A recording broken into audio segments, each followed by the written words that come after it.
Sun TV நேயர்கள் அனைவருக்கும் வணக்கம். இது வணக்கம் தமிழா வழங்குவோர் Poomex western briefs. Good morning Bharath. Good morning Preethi. So Bharath, இன்னைக்கு என்ன பண்ண போறோம் பரத்? இன்னைக்கு நம்ம எதுவுமே பண்ண போறது இல்லை. எப்பவும் போட்டு நம்ம வந்துட்டு கேள்விகள் நிறைய கேட்க போறோம். ஆனா யார்கிட்ட கேள்வி கேட்கறோம் அப்படின்றத இன்னைக்கு ஷோவுடைய ரொம்ப சிறப்பா இருக்க போகுது. அதாவது நம்ம இன்னைக்கு என்ன மாதிரியான ஒரு காலகட்டத்தில் வாழ்ந்து வந்துட்டு இருக்கிறோம் அப்படின்னா, தொழில்நுட்பம், மருத்துவம், இது ரெண்டுக்கு இடையிலான ஒரு வாழ்க்கையை நம்ம வாழ்ந்துட்டு இருக்கிறோம். அண்ட் இன்னொன்னு, இப்போ இது ரெண்டுமே மர்ஜ் ஆயிடுச்சு அப்படின்னு தான் சொல்லணும். அண்ட் அட்வான்ஸ்மெண்ட் அப்படின்றது எல்லா துறையிலும் வந்துட்டு இருக்கு. மருத்துவத்திலும் இப்போ நிறைய வந்துருச்சு. அதுல முக்கியமா சொல்லணும் அப்படின்னா, இந்த குடல் சார்ந்த விஷயங்களை பத்தி நீங்க நிறைய ஷோல பேச போறோம். அதுவும் இந்த குடலியல் அப்படின்னு சொல்லி பார்த்தேன் அப்படின்னா, இந்த பாரம்பரிய முறையில் வந்துட்டு மருத்துவம் நடந்துட்டு இருக்குது. அதே மாதிரி என்னென்ன மாதிரியான தொழில்நுட்பம் மூலமா இந்த ஒரு பாரம்பரியமும் சேருது. ரெண்டாவது, இதுல என்னென்ன மாதிரியான சிகிச்சை எல்லாம் கொடுக்குறாங்க, அதுல என்னென்ன மாதிரியான விஷயங்கள்லாம் இருக்குன்றத சந்தேகத்தை இன்னைக்கு நிறைய விஷயங்கள் கேட்டு தெரிஞ்சுக்க போறோம். அது மட்டும் இல்லாம குடல் புற்றுநோயால பாதிக்கப்பட்டவங்களுக்கு அறுவை சிகிச்சை வந்துருச்சு. ரோபோட்டிக் மூலமாவும் நிறைய சிகிச்சை பண்ணி மக்கள் வந்து பயன்பட்டு இருக்காங்க. அண்ட் இந்த ரோபோட்டிக் சிகிச்சை மூலமா மக்களுக்கு வந்து பாத்தீங்கன்னா சிகிச்சையில ஏற்படுற அதிகப்படியான ரத்தப்போக்கு மற்றும் வலி, இதை எப்படி கண்ட்ரோலுக்கு கொண்டு வராங்க அப்படிங்கறது நம்ம தெரிஞ்சுக்க போறோம். அதை தாண்டி மெயினா வந்து பாத்தீங்கன்னா தொலைதூர சிகிச்சை, அதாவது டெலி சர்ஜரி அப்படின்வாங்க. கிராமப்புறங்கள்ல தொலைதூரம் இருக்கிற மக்களுக்கு வந்து பாத்தீங்கன்னா இது எவ்வளவு பயன்பாடா இருக்கு, எவ்வளவு வந்து உங்களுக்கு யூஸ்ஃபுல்லா இருக்குன்றத கேட்டு தெரிஞ்சுக்க போறோம். அண்ட் மெயின்லி வந்து பாத்தீங்கன்னா தொலைதூர சிகிச்சை தர மருத்துவர்கள் கொடுக்குற முதலுதவி ஆலோசனைகள் எந்த அளவுக்கு மக்களுக்கு வந்து ஹெல்ப்ஃபுல்லா இருக்கு. ஏஐ அண்ட் ரோபோட்டிக் இது ரெண்டுமே இணையும் போது அடுத்த 10 வருஷத்துல மருத்துவத்துறை எந்த அளவுக்கு வளரப்போகுதுங்கிறதையும் நம்ம தெரிஞ்சுக்க போறோம். இதெல்லாம் யார்கிட்ட கேட்கணும்? ஒரு எக்ஸ்பர்ட் கிட்ட தான் கேட்கணும். ஸோ அனுபவம் வாய்ந்த, திறமை மிகுந்த ரோபோட்டிக் கேஸ்ட்ரோ சர்ஜன் மற்றும் டெலி சர்ஜரி ஸ்பெஷலிஸ்டான டாக்டர் பாரி முத்துக்குமார் இன்னைக்கு நம்ம செட்டுக்கு வந்திருக்காரு. அவரை நிகழ்ச்சிக்குள்ள வெல்கம் பண்ணிடலாமா? வணக்கம் டாக்டர். எப்படி இருக்கிறீங்க? நல்லா இருக்கேங்க டாக்டர். இப்போ வந்துட்டு ஃபர்ஸ்ட் ஒரு பேசிக்ல இருந்து ஆரம்பிக்கிறேன். என்ன அப்படின்னா, குடல் அப்படின்றத நம்ம எந்த அளவுக்கு இன்னைக்கு வந்துட்டு முக்கியத்துவம் கொடுக்கணும், அதை கவனிக்கணும். ரெண்டாவது, இப்போ இந்த குடல்ல பார்த்தோம் அப்படின்னா இந்த conventional method of the surgery பண்றதுலாம் இருக்கு. அட் த சேம் டைம் வந்துட்டு இப்போ நவீன முறையில் வந்துட்டு நிறைய ரோபோட்டிக் சர்ஜரியும் வந்திருக்கு. இது ரெண்டுக்குமான டிஃபரன்ஸும் என்ன அப்படிங்கிற சொல்லுங்களேன். இப்போ குடல்னு பார்த்தோம் அப்படின்னா நமக்கு வந்து நம்மளால் கண்ட்ரோல் பண்ணக்கூடிய சில விஷயங்கள் இருக்குது. இப்போ வந்துட்டு இப்போ இருக்க காலகட்டத்தில் வேகமாக ஓடும் போது ஃபாஸ்ட் ஃபுட்ஸ் நிறையா வந்துருச்சு. பட் தமிழில் ஒன்று சொல்லுவாங்க, உணவே மருந்து அப்படின்னு. ஸோ உணவுக்கு அது கொடுக்குற முக்கியத்துவம் வந்து குறைஞ்சிட்டே வருது. முன்னாடிலாம் பார்த்தோம்னா உணவுக்கு நம்ம முக்கியத்துவம் கொடுத்தோம். ஸோ என்ன சாப்பிட்றோம், ஒரு பேலன்ஸ் டயட்னு இருக்கும். இப்போ அதெல்லாம் மாறிட்டே வரதுனால, அதுக்கு அந்த மாறுறதுனால உள்ள மாற்றங்கள்னால வர பிரச்சனைகள் தான் இப்போ குடலில் நிறைய பேருக்கு வருது. ஸோ உணவில் கான்சன்ட்ரேட் பண்ணுறதுக்கான வேல்யூ இப்போ குறைஞ்சிருச்சு. அதனால தான் இப்போ இந்த பிரச்சனைகள் எல்லாம் அதிகமாக வரதுக்கு காரணம். இதை வந்து நம்ம பழைய காலத்து முறைப்படி பார்த்தோம் அப்படின்னா, நம்ம வந்து பசிச்சா சாப்பிட்றது போய் இப்போ வந்து நேரத்துக்கு இல்லாமல் சாப்பிட்றோம், நேரங்கட்ட நேரத்தில் சாப்பிட்றோம், அண்ட் என்ன கிடைக்குதோ சாப்பிட்றோம். நிறைய ஜங்க் ஃபுட்ஸ் ஆர்டர் பண்ணி சாப்பிட்டுக்கிறோம் தோணும். அது இப்போ எல்லாமே வந்துருச்சு. எல்லாமே இப்போ இந்த டெக்னாலஜி நம்ம பேசுகிறோம் அந்த ஷோவில். இப்போ மெயின் டெக்னாலஜி எல்லாருக்கும் என்ன இருக்குது? ஃபோன் இருக்குது. ஃபோனில் வந்து இப்படி தட்டினா உடனே ஃபுட்டு வந்துடுது. ஸோ நினச்ச நேரத்தில் ஃபுட்டு சாப்பிட்றாங்க, அன்டைமாக சாப்பிட்றாங்க. ஸோ இதெல்லாம் தான் வந்து நமக்கு வந்து நிறைய உபாதைகளை கொண்டுறதுக்கான வாய்ப்புகளாக போய் முடியுது. ஓகே, இந்த கன்வென்ஷனல் மெத்தட் ஆஃப் சர்ஜரிக்கும் இப்போ இந்த ரோபோட்டிக்ஸ் முறையான இந்த சர்ஜரிலாம் வந்திருக்கு. அதில் என்ன difference doctor? So conventional surgery அப்படிங்கிறது காலங்காலமாக வந்து பண்ணிட்டு இருக்காங்கன்னா ஓப்பன் சர்ஜரின்னு சொல்லுவோம். ஸோ வந்து வயிறில் தொந்தரவு அப்படின்னா மயக்க மருந்து கொடுத்து நம்ம வயிறை ஓப்பன் பண்ணி பார்த்து அதை என்ன தொந்தரவுன்னு பார்த்து அதை ஆப்ரேட் பண்ணுறது. இப்போ அந்த ரோபோட்டிக் சர்ஜரி அப்படின்னா இதையும் ஒரு டாக்டர் தான் ஆப்ரேட் பண்ணுவாங்க. ரோபோங்கிறது ஒரு கருவி. அந்த கருவியை பயன்படுத்தி தான் ஆப்ரேஷன் பண்ணுறமே தவிர்த்து ரோபோவே ஆப்ரேட் பண்ணாது. ஏன்னா மக்களுக்கு பெரிய ஐயமே பார்த்தீங்கன்னா, நீங்கள் ரோபோ அப்படின்னு வந்து ரோபோ பண்ணுதா அப்படின்றது பெரிய ஐயப்பாடாக இருக்குது. ஸோ அப்படி கிடையாது. ரோபோங்கிறது ஒரு கருவி. அந்த கருவியை பயன்படுத்தி நம்ம வந்து ஆப்ரேஷன் பண்ணுறமே தவிர்த்து ரோபோ தன்னிச்சையாக ஆப்ரேஷன் பண்ணுற அளவுக்கு இன்னும் வளரல. ஓகே ஓகே, எல்லாமே டாக்டர்ஸ் தான் வந்துட்டு அதை ஃபங்க்ஷன் பண்ண வைக்கிறாங்க. ஆமாம், அது ஒரு ரிமோட் மாதிரி. நம்ம ரிமோட் கண்ட்ரோல் சின்ன எல்லாருக்கும் சொல்கிற உதாரணம் இதுதான். நம்ம ரிமோட் கண்ட்ரோல் கார் இருக்குது, சின்ன பசங்களாம் விளையாடுவாங்க. அந்த ரிமோட் எப்போ நவுத்தும் போது அந்த கார் நவரும், பேட்டரி கண்ட்ரோல்டாக இருக்கும். அதே மாதிரி தான் அந்த ரோபோட்டிக் அறுவை சிகிச்சையும். இது வந்து நம்ம கண்ட்ரோலில் தான் இருக்கும். நம்ம நவுத்துனா மட்டும்தான் அந்த ரோபோ நவரும். அதை வச்சு தான் பண்ண முடியும். ஆனா பல பேர் வந்து ரோபோ தான் சர்ஜரி பண்ணுதுன்னு நினைச்சிட்டு இருந்தாங்க. கிடையாது. அதுல பேட்டரி, அதுக்கப்புறமா அது ரிமோட் கண்ட்ரோல் எல்லாருமே யார் கையில இருக்குன்னா டாக்டர்ஸ் கையில இருக்கு. சரி டாக்டர், இப்போ ஒரே ஒரு கேள்வி என்ன அப்படின்னா, இந்த சாப்பாடை இந்த டயத்துக்கு சாப்பிட்றது ரொம்ப குடலுக்கு ஆபத்து அப்படின்னு சொல்லுவீங்க? இப்போ முன்னாள் காலத்துலாம் பார்த்தோன்னு வச்சுக்கோங்களேன், சூரிய அஸ்தமனத்துக்கு அப்புறம் சாப்பிட மாட்டாங்க. அதை பண்ணாலே போதும். சிம்பிளஸ்ட் நான் சொல்ற பேஷண்ட் எல்லாமே தான். என்ன வேணா சாப்பிடும். 6 மணிக்கு அப்புறம் சாப்பிடாதீங்க. எந்த ஹார்ட் ஃபுட்டும் கிடையாது. அதை அவாய்ட் பண்ணாலே உங்களுக்கு குடல் எப்படி நம்ம உடம்புக்கு ரெஸ்ட் தேவையோ அது மாதிரி குடலுக்கும் ரெஸ்ட் தேவை. காலையிலேருந்து நம்ம வாயில உள்ள போட்டுட்டே இருக்கும், மிஷினில் போடுற மாதிரி. அதை அரைச்சிக்கிட்டே இருக்கும் குடல். அதுக்கும் கொஞ்சம் ரெஸ்ட் கொடுக்கணும். ப்ளஸ் உங்களுக்கு இது வந்து என்ன ஆகும்னா, அந்த 6 மணிக்கு சாப்பிட்டு காலையில் வரைக்கும் சாப்பிடாம இருந்தீங்கன்னா இன்டர்மிட்டன்ட் ஃபாஸ்டிங்ன்றோம். இப்போ என்ன சொல்கிறாங்க, இப்போ ரீசெண்டாக என்ன ஸ்டடினா, மோர் யூ ஃபாஸ்டிங் நல்லா பண்ணோம்னா அது வந்து it will improve your health. Reduce your ageing faster. So இது எல்லாமே வந்துட்டு இந்த ஃபாஸ்டிங்கில் அவ்வளோ இம்பார்ட்டன்ஸ் இருக்குது. Super doctor. டாக்டர் நம்ம வந்து ரோபோட்டிக் அறுவை சிகிச்சை பற்றி பேசிகிட்டு இருக்கோம் இல்லையா? ஸோ இந்த ரோபோட்டிக் அறுவை சிகிச்சையில் டாக்டர்களோட கைத்திறனை விட ரோபோவோட அந்த துல்லியம் எவ்வளோ அக்யூரேட்டாக இருக்குது, குறிப்பாக அந்த குடல் பகுதிகளில்? ஓகே, இப்போ ரோபோனால என்ன அட்வான்டேஜ்னு பார்த்தோம் அப்படின்னா, சர்ஜரியை பொறுத்த வரைக்கும் இந்த ரோபோ வந்து சிறுதுளை ஆப்ரேஷன்றது. சிறுதுளை ஆப்ரேஷன் பண்ணுறதுனால என்ன ஆகுனா பேஷண்ட்டுக்கு வந்து பெருசாக கட் பண்ண தேவையில்லை, அதனால ரெக்கவரி ஃபாஸ்ட்டாக இருக்கும். எனி சிறுதுளை ஆப்ரேஷன் முன்னாடி லாப்ரோஸ்கோப்பின்ற எல்லா பொதுமக்களும் தெரிஞ்ச லாப்ரோஸ்கோப்பின்னு, இப்போ லாப்ரோஸ்கோப்பிங்கிறது வந்து அது வந்து ஸ்ட்ரெயிட் இன்ஸ்ட்ருமெண்ட் மாதிரி நேராக ஒரு குச்சி மாதிரி இருக்கும். ஸோ அதோட மூவ்மெண்ட் பார்த்தீங்கன்னா ரொம்ப கம்மி. இந்த ரோபோட்டிக் அறுவை சிகிச்சை என்னன்னா அந்த அதே மாதிரியே இருக்கும் இன்ஸ்ட்ருமெண்ட்டு, சிறுதுளை ஆப்ரேஷன் தான். ஆனால் அந்த ரோபோட்டிக் வந்து நம்ம மணிக்கட்ட மாதிரி இருக்கும். ஸோ அதோட மூவ்மெண்ட் பார்த்தீங்கன்னா எல்லா டேரக்ஷன்லையும் மூவ் ஆகும். ஸோ சின்ன ஹோல்ஸில் அது சின்ன இன்ஸ்ட்ருமெண்ட்டாக இருக்கும், அது எல்லா டேரக்ஷன்லையும் மூவ் ஆகும். ஸோ நம்ம கை வச்சு ஆப்ரேட் பண்ணால் முழு கையும் யூஸ் பண்ணணும். ஆனால் ரோபோட்டிக் சர்ஜரி சின்ன துளையாக ஆப்ரேட் பண்ணுறதுனால அது சிறுதுளையிலே பண்ணும்போது நல்லா இருக்கும். அது ப்ரிசைஸாக இருக்கும், அந்த கட்டு ப்ரிசைஸாக இருக்கும். அந்த விஷன் பார்த்தீங்கன்னா நம்ம பார்க்குறது நார்மலாக பார்க்குற கண்ணால் பார்க்குறதுக்கும் அந்த ரோபோ போது பார்க்கும்போது அது 3D விஷன்.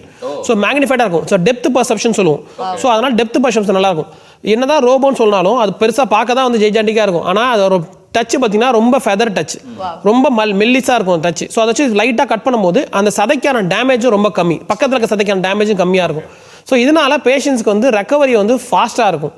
அண்ட் சர்ஜரி எங்களுக்குமே வந்து இந்த ரோபோ பயன்படுத்தி ஆப்ரேட் பண்ணுறது ரொம்ப எளிதானது. ஏன்னா ஒரு 5 மணி நேரம் ஆப்ரேஷன், நீங்கள் சொன்னீங்க கேன்சரை பற்றி பேசணும். இப்போ கேன்சர் ஆப்ரேஷன்லாம் பண்ணோம்னா சில பேஷண்ட் 5 மணி நேரம் 6 மணி நேரம் 8 மணி நேரம் கூட சர்ஜரி போகும்.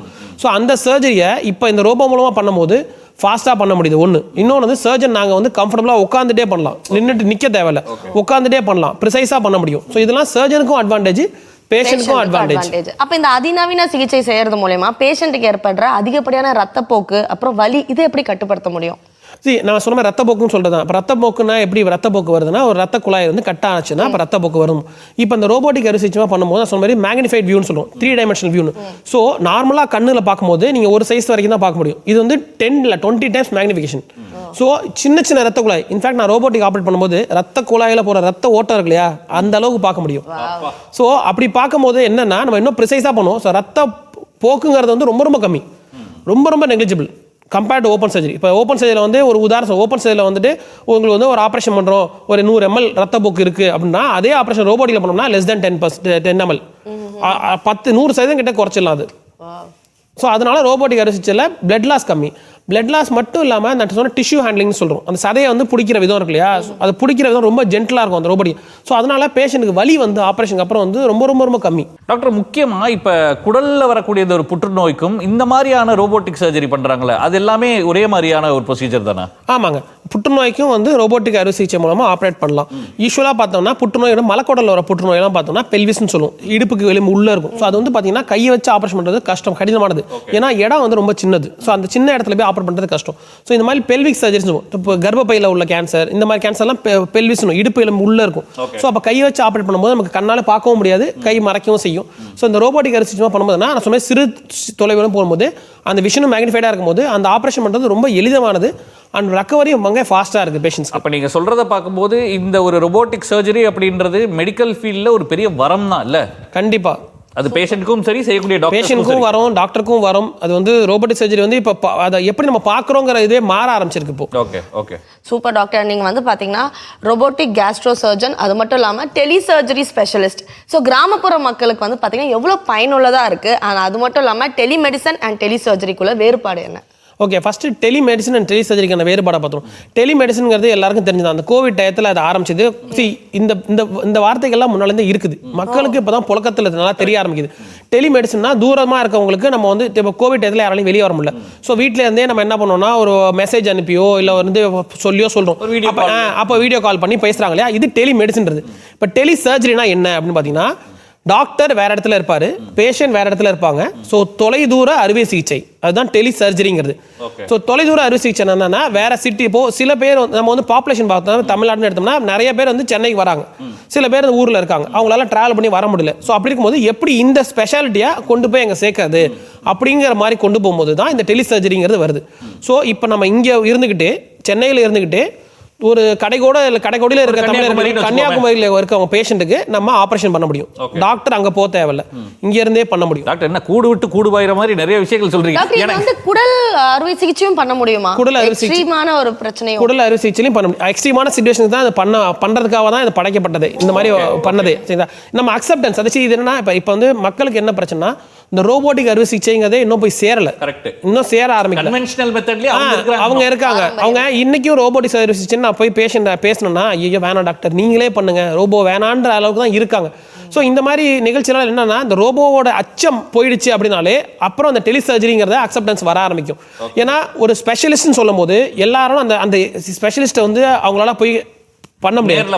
ஒரு டாக்டர் வந்து அட் டைம் வந்துட்டு ஒரு பேஷண்ட்டை பார்க்கலாம், 2 பேஷண்ட்டை பார்க்கலாம். 2-3 பேஷண்ட் வரும்போது அவங்களுக்கும் பேஷண்ட் வெயிட்டிங் டைம் ஆகுது. நீங்க சொன்ன மாதிரி கேன்சர் மாதிரி பேஷண்ட்னா ஒரு ஸ்பெஷலிஸ்ட் ஆப்ரேட் பண்ணணும் அப்படிங்கும் போது அவங்க வெயிட் பண்ணி பண்ற மாதிரி இருக்கு. ஸோ இந்த டெலி சர்ஜரிங் வரும்போது இந்த டிராவல் டயத்தை குறைக்கலாம். ஸோ அப்போ அந்த சர்ஜரி பண்ணலாம். நம்மளும் இந்த ஆப்ரேஷன் வந்து தமிழ்நாட்டில் வந்து லாஸ்ட் இயர் வந்து இந்த சர்ஜரி பண்ணோம். நான் வந்து சேலத்தில் இருந்தேன், பேஷண்ட் வந்து சென்னையில் இருந்தாங்க. ஸோ சேலத்துலேருந்து சென்னைக்கு இருக்க பேஷண்ட்டுக்கு ஆப்ரேஷன் பண்ணோம். அவர் ஒரு ஹார்ட் பேஷண்ட்டு, குடல் இருக்க அறுவை சிகிச்சை பண்ணி ஒரு வருஷத்துக்கு மேலே ஆகுது. பேஷண்ட் நல்லா இருக்காரு. அண்ட் மெயினான டவுட் டாக்டர், குடலியல் சார்ந்த பிரச்சனைகள்னாலே மைண்டில் எல்லாருக்கும் சட்டுன்னு வருது அந்த ஹெர்னியா தான். ஸோ ஹெர்னியாவுக்கும் இந்த ரோபோட்டிக் சிகிச்சையில் வழிகள் இருக்கா? ஹெர்னியாவுக்கு ரோபோட்டிக் சிகிச்சையில் கண்டிப்பாக வழி நிறைய இருக்குது. இப்போ நம்மளே வந்து 100க்கு மேலே பேஷண்ட்ஸ்க்கு ரோபோட்டில் அறுவை சிகிச்சை பண்ணியிருக்கோம். விழிப்புணர்வு தான் இல்லாமல் இருக்கே தவிர்த்துட்டு அந்த ரோபோட்டிக் அறுவை சிகிச்சை மூலமாக இப்போ எல்லா சம்பந்தமான குடலிறக்கமும் ரோபோட்டிக் அறுவை சிகிச்சை மூலமாக நம்ம ஹெர்னியா ஆப்ரேஷன் பண்ண முடியும். இன்ஃபேக்ட் குழந்தைங்களுக்கு முதற்கொண்டு ரோபோட்டிக் சர்ஜரி வந்துருச்சு. பிறந்த குழந்தைகள், நான் சொல்கிறது வந்து ஒரு 5 மாதம் 6 மாதம் குழந்தைங்க முதற்கொண்டு ரோபோட்டிக் சர்ஜரி பண்ணிட்டு இருக்காங்க. இதனால என்ன அட்வான்டேஜ்னா சொன்ன மாதிரி நீங்கள் பாருங்க, ஒரு சின்ன குழந்தை இருக்காங்க, அவங்களுக்கு ஆப்ரேட் பண்ணணும்னா பெருசாக கட் பண்ணுறது போல சின்ன சிறுதுளை மூலமாக பண்ணும்போது ரெஸ்பான்ஸ் பெட்டராக இருக்கும். இதில் வந்து நிறைய எக்ஸ்பர்டீஸ் இன்னும் டெவலப் ஆக வேண்டியது இருக்குது. பட் இது அக்செப்டன்ஸ் மட்டும் தான் பேஷண்ட்ஸ்க்கு வேணும். அவங்க மக்கள் வந்து நம்பணும் இது ரோபோ வந்து பெட்டர்னு. அது நம்பிக்கை இருந்ததுன்னா தென் இதோட வளர்ச்சி இன்னும் ஃபாஸ்ட்டாக இருக்கும். எனக்கு தெரிஞ்சு ரொம்ப லைட் கன்சர்ன்டுன்னா அந்த குடல் தான். நிறைய பேருக்கு தெரிஞ்சே ஹெரண்யா தான், இதை போய் சர்ஜரி செஞ்சால் அது இன்னும் காம்ப்ளிகேஷன் வருன்றாங்க. அது இப்படியே விட்டோம் அப்படின்னா இப்படி விட்டால் அது என்ன மாதிரியான இது காம்ப்ளிகேஷன்ஸ்? சரி, அதான் இந்த ஹெர்னியா பொறுத்த வரைக்கும் நம்ம வந்து மக்களுக்கு இன்னும் விழிப்புணர்வு இல்லாமல் நிறைய பேஷண்ட் இருக்காங்க, இன்னமும் பார்த்துட்டு இருக்கோம். பல வருஷமாக ஹெர்னியா வச்சுக்கிட்டு ஆப்ரேட் பண்ணிக்காமல் சுற்றிட்டு இருக்காங்க. என்னன்னா அவங்களுக்கு வந்து இந்த உபாதைகள் வந்து சின்ன ப்ரொசீஜராக பண்ண வேண்டிய விஷயம். அதாவது இப்போ ஹெர்னியா ஆப்ரேஷன் கேட்டிங்க ரோபோலா பண்ண முடியுமான்னு. இப்போ ரோபோல ஹெர்னியா ஆப்ரேஷன் பண்ணுறோம்னா அதிகபட்சம் 2 நாள், அதிகபட்சம் 2 நாள் ஹாஸ்பிட்டல் ஆப்ரேட் பண்ணி அடுத்த நாள் நடந்து வீட்டுக்கு போயிடலாம். இதை வந்து மற்ற பேருக்கு புரிய மாட்டேங்குது. இதோட என்ன பண்ணுறாங்கன்னா விட்டுட்டு அந்த குடல் போய் மாட்டிக்கும்.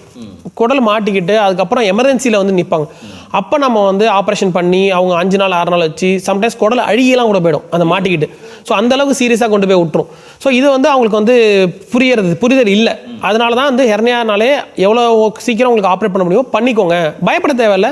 பட் சீக்கிரமாக ஒரு மருத்துவர் அணுகி அது ஆப்ரேஷன் சொன்னால் ஆப்ரேஷனுக்கு பயப்பட தேவையில்லை, பண்ணிக்கிறது நல்லது.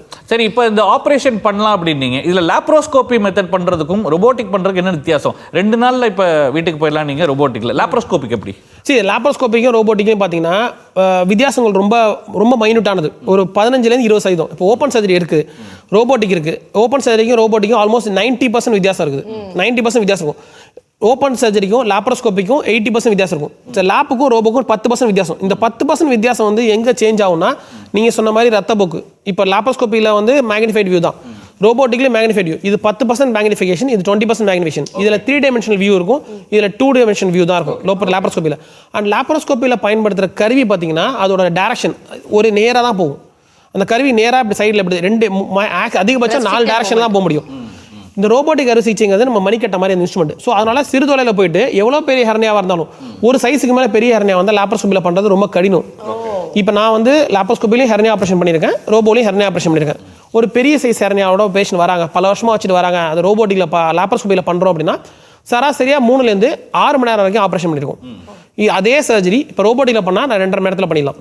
ஸோ இது பேஷண்ட்டுக்கு டைம் சார் ஃபாஸ்ட்டாக பண்ணுறதுனால என்ன ஆகுதுன்னா, ஃபாஸ்ட்டாக ஒரு ப்ரொசீஜர் பண்ணுறதுனால என்ன பேஷண்ட்டுக்கு நான் பெனிஃபிட்னா அதுக்கான தேவையான மயக்க மருந்து குறையுது. ஸோ ஆப்ரேஷன் டைம் பெட்டர் ஆகும், ரெக்கவரி ஃபாஸ்ட் ஆகும். காஸ்ட்டும் குறையும். அதுதான் என் அடுத்த கேள்வி. இந்த ரோபோட்டிக் அப்படின்னாலே மக்கள் வந்து பயப்படுறதுக்கு முக்கிய காரணம் பயங்கர செலவா இருக்குமோ, பயங்கர காஸ்ட்லியான ட்ரீட்மெண்ட்டா இருக்குமோ, டாக்டர் கொடுக்குற ஃபீஸே எனக்கு கஷ்டம், இதுல வந்து ரோபோக்கு வர ஃபீஸ் கொடுக்கணுமா யோசிப்பாங்க. ரோபோ படம் எடுக்கிறதுக்கு 200 கோடி ரூபாயாப்பா, இவங்க ரோபோ வச்சே சர்ஜரி பண்றாங்க அப்படின்னு. ஸோ அந்த மாதிரி ரோபோ வச்சு பண்ணும்போது அந்த ட்ரீட்மெண்ட் காஸ்ட்லியா இருக்குமா, அண்ட் ஒருவேளை அது காஸ்ட்லியா இருந்தா அது மக்களுக்கு வந்து எந்த அளவுக்கு பெனிஃபிட்டடா இருக்கும் அந்த ட்ரீட்மெண்ட் பண்றதுல? ரோபோட்டிக் அறுவை சிகிச்சை பார்க்கும்போது நம்ம காஸ்ட்னு பார்க்கும்போது நம்ம எல்லாம் தப்பு பண்றது என்ன தெரியுமா, ஒரு அமௌண்ட்டை பார்த்தோன்னா ஐயோ இவ்வளோ பெருசாக இருக்கு அடிமோ. இப்போ உதாரணம் சொல்கிறேன், 10 ரூபா கொடுங்க அப்படின்னா டக்குன்னு நீங்கள் கொடுத்துருவீங்க, இல்லை 100 ரூபா கொடுங்க கொடுத்துருவீங்க. திடீர்னு லட்ச ரூபானா ஐயோ லட்சமா அடிமோ. ஆனால் 10 சேர்ந்து தான் அங்கே வருதுங்கிறத யாரும் யோசிக்கிறது இல்லை. இப்போ மருந்து மாத்திரை சாப்பிட்றாங்க, வருஷ கணக்காக மருந்து மாத்திரை சாப்பிட்டு இருக்காங்க சரிங்களா, அது தேவை. வலி மாத்திரை சாப்பிட்றாங்க, இப்போ ஹெரணியாக்கின்னு சொல்லி ஆப்ரேஷன் வலி மாத்திரை சாப்பிட்டு நான் அப்படியே மேனேஜ் பண்ணிக்கிறேன்றாங்க. அது பிரச்சனைகள் அதிகமாகும் போது அவங்களுக்கு செலவும் ரெட்டிப்பாக போய் முடியும், தொந்தரவும் ரெட்டிப்பாக போய் முடியும் சரிங்களா. இதை நம்ம பார்க்கறது கிடையாது. அதே மாதிரி இன்னும் இருக்க காலகட்டத்தில் ஒரு வீட்டில் நார்மலாகவே எல்லா வீட்லையும் 2 பேர் வேலைக்கு போகிறாங்க கரெக்டுங்களா.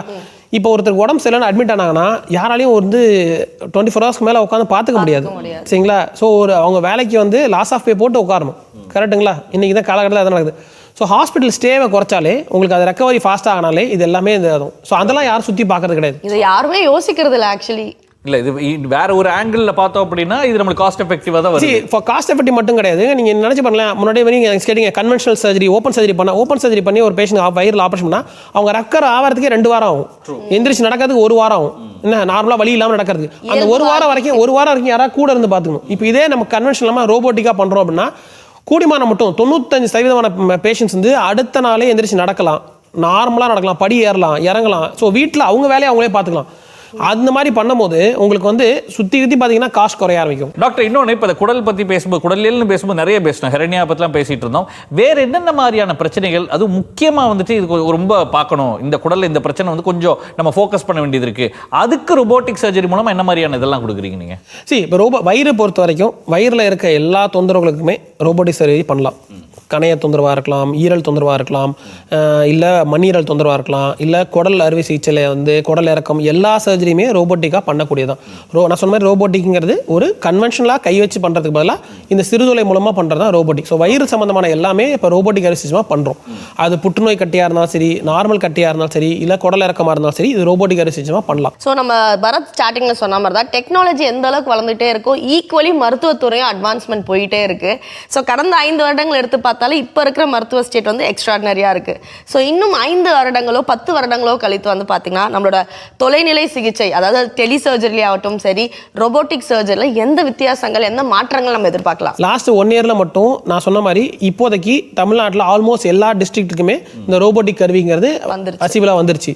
இப்போ நம்ம டெலி சர்ஜரின்னு சொன்னோம். நீங்கள் சொன்னீங்க சார் இங்கே சென்னையில் இருக்கும், கடைக்கோடியில் ஒரு கன்னியாகுமரியில் ஒருத்தர் இருக்காரு, இவருக்கு பண்ண முடியுமானா பண்ண முடியும் சார். அப்போ ரோபோ அங்கே இல்லையே, இந்த கேள்வி தான் முதல்ல இருந்துச்சு. இந்த ஒரு வருஷத்துல நம்ம அச்சீவ் பண்ணது பார்த்தீங்கன்னா ஆல்மோஸ்ட் எல்லா டிஸ்ட்ரிக்ட்டுக்கும் வந்துருச்சு. நெக்ஸ்ட் இயர்ல நான் ப்ராப்ளி உங்க ஷோலேயே பேசும்போது பார்த்தீங்கன்னா டெலி சர்ஜரி வந்து பிகம் காமன் ப்ரொசீஜர். ஏன் காமனாக வந்துடும் அப்படின்னு சொல்ல வரேன் அப்படின்னா, நான் சொன்ன அதே பாப்புலேஷன் தான், இவ்வளோ பாப்புலேஷன் இவ்வளோ ஸ்பெஷலிஸ்ட் அப்படின்னு எடுக்கும்போது இது மேட்ச் பண்ணுறது வந்து கடினம். ஸோ எல்லாருக்கும் அந்த ஸ்பெஷலிஸ்ட் போய் ரீச் ஆகணும், எல்லாருக்கும் பண்ணணும் அப்படிங்கும்போது இது வந்து ரீச் ஆகும். அண்ட் டெலிசர்ஜரின்னு பேசும்போது சார் நீங்கள் இங்கே இருக்கீங்க, பேஷண்ட் இங்கே இருக்காங்க, அங்கே யாருமே இருக்க மாட்டாங்களா, அங்கேயும் ஒரு டீம் டாக்டர்ஸ் இருப்பாங்க. ஸ்பெஷலிஸ்ட் எங்கே வராங்கன்னா அந்த ஒரு பார்ட்டை மட்டும் பண்ணுறது தான் ஸ்பெஷலிஸ்ட் வர, மற்ற எல்லா பார்ட்டும் பண்ணுறது வந்து ஸ்பெஷலிஸ்ட் தேவை கிடையாது. காம்ப்ளிகேட்டடான பார்ட் மட்டும் பண்ணுறது தான் ஸ்பெஷலிஸ்டோட வேலை. ஸோ டாக்டர் மெடிக்கல் ஃபீல்டில் இருக்கிற அட்வான்ஸ்மெண்ட் பற்றிலாம் பேசணும், ரோபோட்டிக் பற்றி பேசணும், டெலிசர்ஜரி பற்றிலாம் பேசணும். இப்போ மக்களுக்கு தெரிஞ்ச ஒரு அட்வான்ஸ்டான விஷயம் என்னன்னா ஏஐ, ஆர்டிஃபிஷியல் இன்டெலிஜென்ஸ். நமக்கு எது தேவைனாலும் அதை தான் ஃபஸ்ட்டு கேட்குறோம். ஸோ மெடிக்கல் ஃபீல்டில் ஏஐயோட பங்களிப்பு எந்த அளவுக்கு இருக்குது? ஏஐயோட பங்களிப்பு நான் சொன்னேன். இப்போ ரோபோ பற்றி பேசிட்டு இருக்கும்போது சொன்னோம், ரோபோ வந்து எப்படி இருக்கும், என்ன டெலிசர்ஜரி பற்றிலாம் பேசிட்டு இருந்தோம். ஏஐ பெரிய ரோல் இருக்குது. என்ன அட்வான்டேஜ் எல்லாமே வந்து எல்லாரும் பயப்படுறது என்னன்னா, நமக்கு தெரியாத ஒரு விஷயத்த பார்க்கும்போது ஃபஸ்ட்டு நமக்கு வரது பயம்தான். என்ன இதனால என்ன ஆகும் அதாகும். ஸோ பயப்பட தேவையில்லை. அது எப்படி நமக்கு அட்வான்டேஜ் யூஸ் பண்ணணும் அப்படிங்கிறத மட்டும் நம்ம வந்து அடாப்ட் பண்ணிக்கிறது தான் பெட்டர். ஏஐ வந்து மெடிசனில் பொறுத்த வரைக்கும் நிறைய விஷயத்தில் யூஸ் பண்ணிட்டு தான் இருக்காங்க. அது இந்த க்ரோத்தில் இருக்குது. இப்போ ரோபோட்டிக் சர்ஜரி பொறுத்த வரைக்கும் ஏஐ எந்த அளவுக்கு யூஸ் பண்ணிட்டு இருக்காங்க அப்படின்னா, இப்போ நம்ம ஒரு ஆப்ரேஷன் பண்ணுறோம். அந்த ஆப்ரேஷன் பண்ணும்போது இப்போ நான் ஒரு ஆப்ரேட் பண்ணுறேன், ஏஐ வந்து என்ன பண்ணால் அது தனியாக எதுவுமே தனியச்சே பண்ணாது. ஏஐ வந்து ஒரு மனிதருக்கு இப்போ ஹெல்ப் பண்ணுற மாதிரி தான். ஸோ அந்த ஏஐ என்ன பண்ணணும்னா நான் ஆப்ரேட் பண்ணுறதுக்கு முன்னாடியே இந்த இடத்துக்கு இந்த மாதிரி ஒரு இமேஜை கொடுத்துரும். ஸோ இந்த இடத்துக்குள்ள போனால் ரத்த குழாய் வரும், இந்த இடத்துக்கு போனால் பண்ணக்கூடாது அப்படின்றத நமக்கு ஒரு அன்ஃபேக்டடாக ஃபீட் பண்ணும். ஸோ ரோபோட்டிக்காக இருந்து நமக்கு எக்ஸாம்பிள் சொல்கிறேன். எப்படி சொன்னேன், நீங்கள் வந்து நார்மலாக உங்கள் வீட்டிலேருந்து இங்கே வரீங்க, என்ன திடீர்னு டிராஃபிக் டயத்தில் வரீங்க, அப்போ என்ன பண்ணுறீங்க, ஒரு மேப் போட்டு பார்க்குறீங்க. சரிங்களா, உங்களுக்கு ரூட் தெரியாமல் கிடையாது, கரெக்டுங்களா? ஆனால் மேப் போடுறீங்க. எதுக்கு போடுறீங்க, எவ்வளோ டிராஃபிக் இருக்கு, வேற ரூட் எடுக்கலாமான்னு. அதே மாதிரி தான் ஏஐயும் அறுவை சிகிச்சையில பயன்படும். எல்லாருக்கும் ஒரே குடல் அப்படின்னாலும் எல்லாருக்கும் ஒரே மாதிரி இருக்காது. சில பேருக்கு ரத்த குழாய் ஒரு இடத்துல 2 மாற்றங்கள் இருக்கலாம்.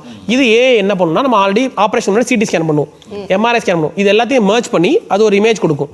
அதை வச்சு நம்ம பார்க்கும்போது துல்லியமா இந்த இடத்துல ரத்த குழாய் வருது, இங்க போகக்கூடாது, இந்த இடத்துல அந்த கேன்சர் கட்டி இருக்குது, இதை சுத்தி இவ்வளோ எடுக்கணும், இப்படின்ற ஃபீட்பேக் எல்லாம் நமக்கு கொடுக்கும். இதுதான் ரொம்ப ஈஸியா உங்களுக்கு புரிஞ்சக்கூடியது. ஒரு சஜஷன் அது கொடுக்குது நம்மளுக்கு.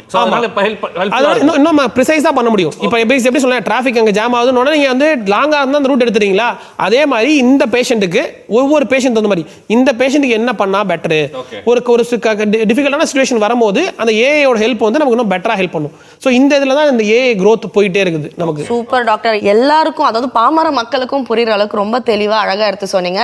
ஸோ குடலியல் அறுவை சிகிச்சையில ரோபோட்டிக்கோட பங்களிப்பு எந்த அளவுக்கு இருக்கு, ஆர்டிஃபிஷியல் இன்டெலிஜென்ஸ் வந்ததுக்கு அப்புறம் என்னென்ன மாற்றங்கள் வந்திருக்கு, அது மட்டும் இல்லாமல் டெலிசர்ஜரி, டெலிமெடிசன், இதை பற்றியெல்லாம் மக்களுக்கு ரொம்ப அழகாக தெளிவாக எடுத்து கொடுத்துருக்கீங்க. நிகழ்ச்சியில் கலந்துக்கிட்டதுக்கு நன்றி டாக்டர். ரொம்ப நன்றி.